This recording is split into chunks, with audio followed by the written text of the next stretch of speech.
Welcome to season 3 of Being Unapologetically Authentic, the podcast where we embrace our whole selves so that we can succeed on our own terms. My name is Jean Tian. I am your host of this podcast, and as a mom of 2, with this podcast, a best-selling author, a TEDx Oneonta speaker, and the creator of the Success Method, I teach my clients, and now you, how to have it all without the overwhelm and hustle. Let's get started. Hey everybody, welcome back to episode 2 of season 3 of Being Unapologetically Authentic with your host, me, Jean Tian. And in this episode, as I promised in the last one, we are going to talk about your success metric, or at least your success story. And so last episode, I spoke about the salary, our expectations, our definition, and how it fits within our success story. And I realized that as I was talking through it, many of us may not really understand or even have a success story, or we may have one that we've always kind of tried to go by. But I think the key word in your success story is not success, but is your, like YOUR. And I say that because so often we get caught up with the success story that we're told to have, rather than to be encouraged to discover the success story that would actually allow for us to feel successful and to be truly successful. And so as I was talking through the last episode, I realized that that's probably a better place to start for those of us who haven't really been encouraged to or taught to look at our definition and how to discover our definition of success. So let me first start off with this. I actually wrote a book last year called Your Success Blueprint. And this is not an advertisement, it's just an FYI. And it actually walks you through the process of how to redefine success so that it is actually your definition, your metric.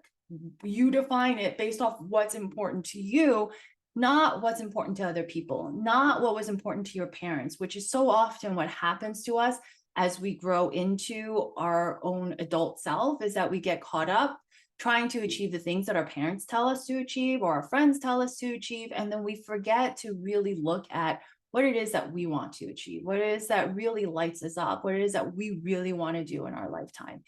And I think one of the biggest myths out there, and I'll just put this out there before I go back into talking about Your Success Blueprint, the book, is that, or my book, is that our successes don't necessarily mean we have to change our entire lives to be successful, because we have to give up all the material wealth, all of the things that we have accomplished so that we can, go sunbathing in the jungle or something. That is absolutely not what this is about.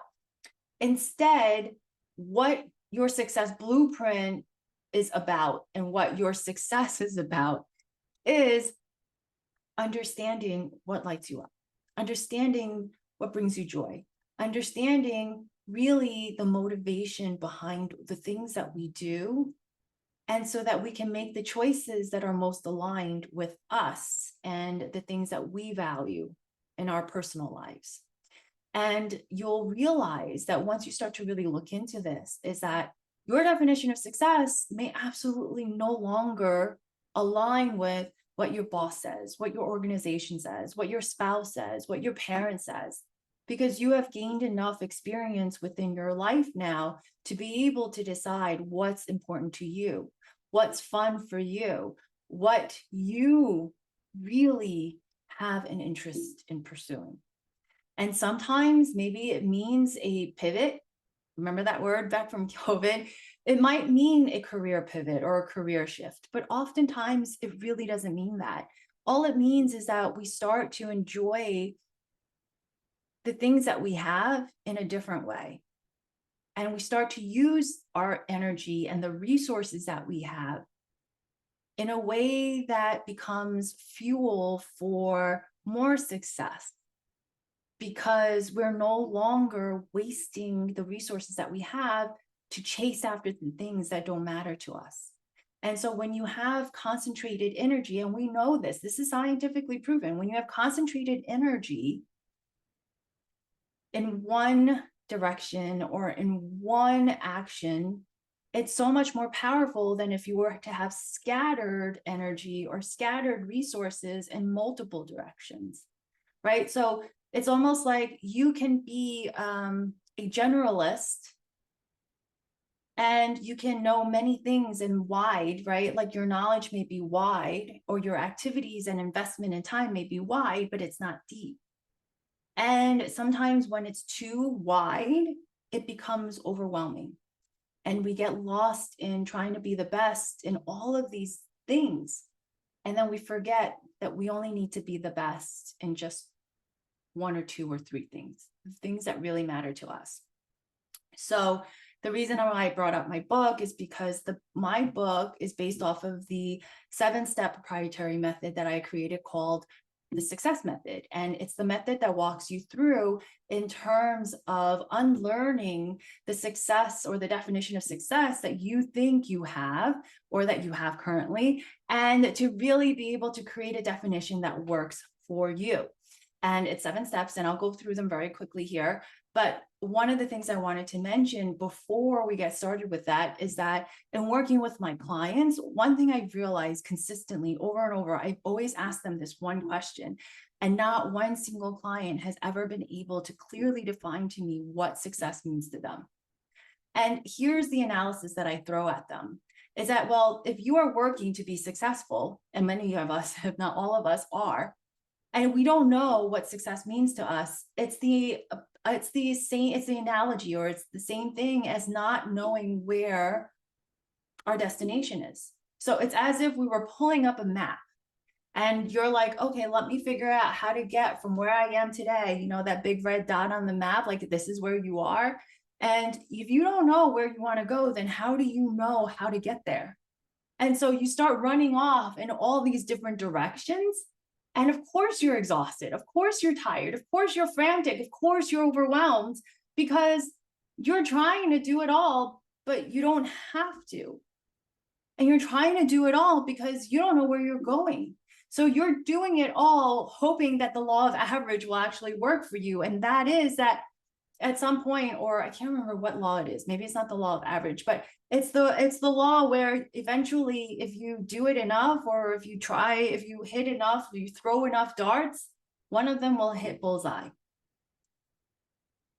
But how exhausting is that when you can just know where bullseye is and you take the dart and you keep practicing and you put your focused energy on it, and you like take the lessons on how to throw dart, and so that the next time you do it, when it counts, it actually hits the bullseye. Like, isn't that so much more ease? Like, it's not easier because you still have to put in the work for it, but there's so much more ease to that. There's less overwhelm.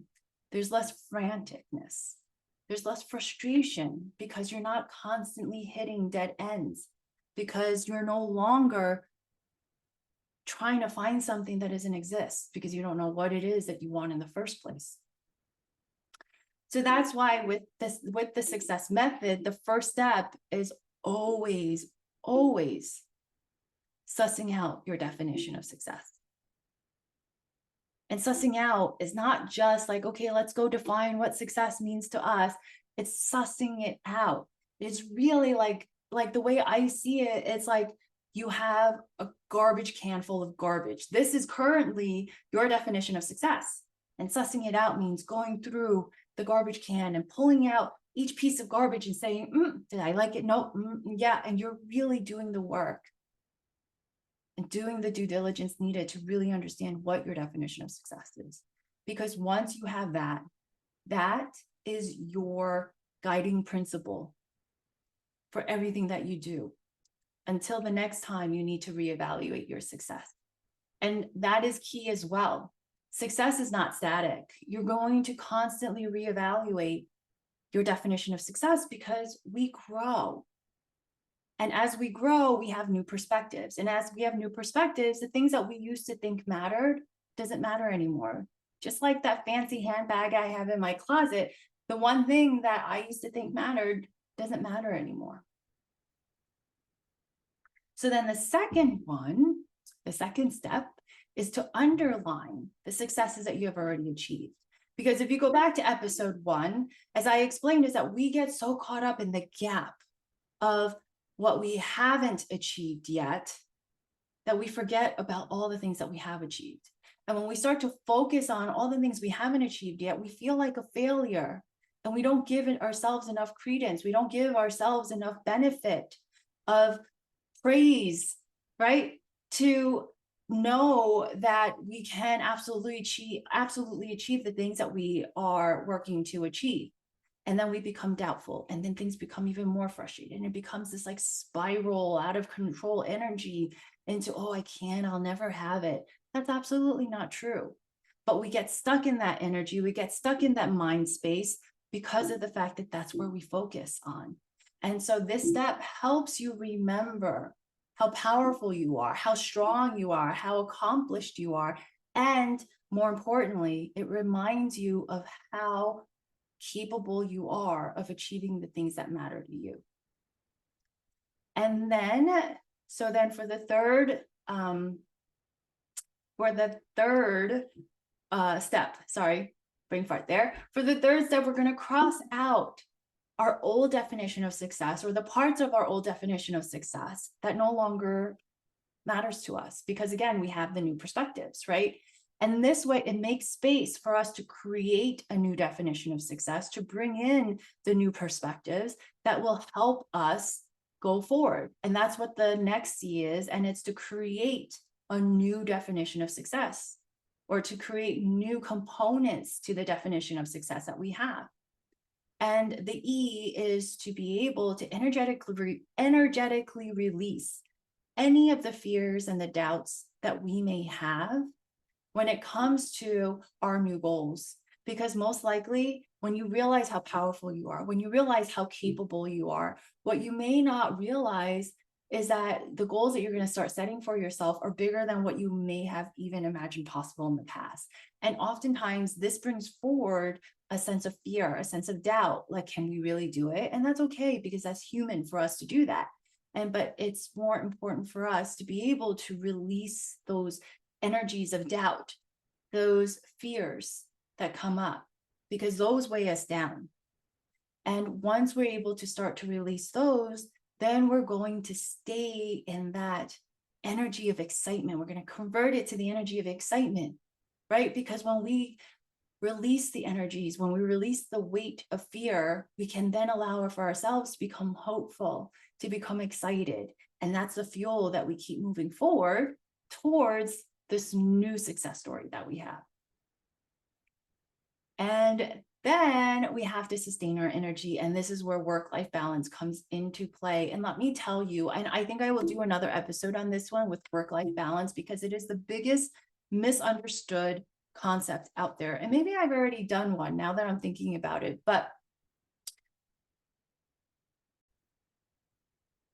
so it is so important for work-life balance to sustain the energy, because we can't allow for ourselves to burn out, because it is absolutely a marathon. It's an absolute marathon. It's a journey, not a sprint. And I know that sounds so cliche, and it is so cliche, but that's where we are. But with your success story, the first and foremost part is really about sussing it out. What does it mean for you? And I'd love for you to check out, like, if you get the book, if you actually have Kindle, I think Unlimited, it's free as part of Kindle Unlimited. But I'd love to invite you to check out the book, because there's a free workbook that gets that you can download too, and with free meditations that really will help you walk through the process of redefining what your success story is. And I can say that for me, originally, my success story was always being the best at everything, being the best, having the best, doing the best, having this much money, living in this space, that space. And oh my God, it became so exhausting. And it became exhausting because there were so many of those things that didn't belong to me. It didn't matter to me, and no matter how hard I tried, I couldn't make it matter to me. And the problem is that it mattered, or it seemed to matter to everybody else. And I then started to doubt myself because I'm like, oh, am I the problem? Am I crazy? Because it doesn't matter to me. So maybe there's something wrong with me. And it was just the opposite. There wasn't anything wrong with me. I just didn't give myself enough credit. I wasn't trusting myself enough to recognize the fact that I was already more aware of the misalignment between what I thought was important versus what other people told me to think was important. So, and I think once you work this through, one thing I will say is those little things that used to bother you at work, those little things that used to bother you with people at home, with friends, they actually fall away because you realize that they're really not important, and you become so much more resilient because you are able to now redirect all of your energy, or at least most of your energy, to what does matter, and everything else becomes noise, and we as humans are able to tune it out, and it doesn't even bother us when we realize just how unimportant it is to our overall state of being and to the things that really truly we want to live by. So that's what it means for your success story. It is a pretty short episode today, so please check out the book, check out the workshop, the workbook that goes with it. And I think that it'll be a nice accompaniment or a nice supplement to this season, because it really is diving into your professional success. And I think that so many of us will have so many great aha moments as we're going through it. So stay tuned, subscribe and follow, share for those who are really in the process, who are reevaluating what success means to them, who may be feeling a bit misaligned, who may be feeling a little bit lost. This really would be a great season for them to start to listen and to work through their success story, how to redefine their metrics, and so that we can then keep moving forward in a much more energetic and successful way. Stay tuned. I will see you guys